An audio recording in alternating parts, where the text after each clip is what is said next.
We're going to need a couple clips to demonstrate this. Go ahead and close this track. Ah, nuts, I forgot about the prompts. No. Okay, I'm going to View, the multi-track view. Now my screen probably looks more like your interface when you first start Audition. These extra functions take up at least a third of my screen space, so I generally avoid this view unless I know I'm going to be working with multiple sounds at once. Now if you look to the left, you can see the different sound files I opened up earlier. These are actually the ones I want, but I'm going to close them just to show you how to add the tracks here normally.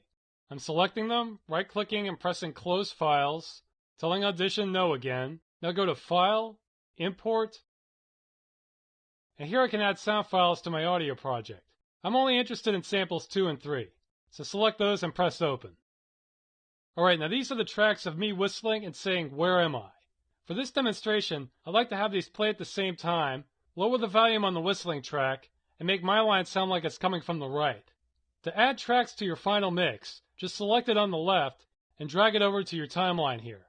And to move it around, just hold down the right mouse button and move it to the left or right. And if you want to zoom in or out, you have buttons for that down at the bottom. You can also zoom by holding down Control and moving the scroll wheel on your mouse. Okay, that's our whistling track. Now I'll add the dialogue one. I'd like to have it start midway, so I'll drag it towards the center here. Alright, let's hear what this sounds like.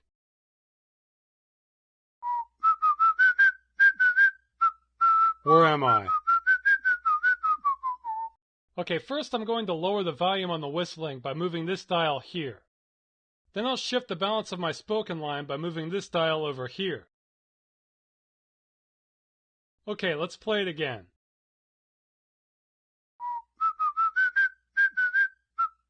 Where am I? Alright, that's what I was aiming to do. Now this mix is nothing special in itself, but you'll find these techniques are very useful when working on the final audio mix to your video. Now if you wanted to save this as one WAV file, you would go to File, then Export, then Audio Mix Down. And if this option is grayed out, then make sure you've stopped playback in your clip. If it's just paused, you won't be able to use this function. There's the save dialog, and be sure to check 16-bit and stereo for the channels. Then save. Now you can see this has created a stereo WAV file from our mix. Even though we were working with mono sound files, we wanted stereo for the final mix since we added left and right data. Mono-aural sound makes the most sense for voice recording, but for final sound mixing you're generally going to want stereo sound. Alright, this wraps up Adobe Audition. Now keep watching for some more information on editing and how to get your audio inside the game.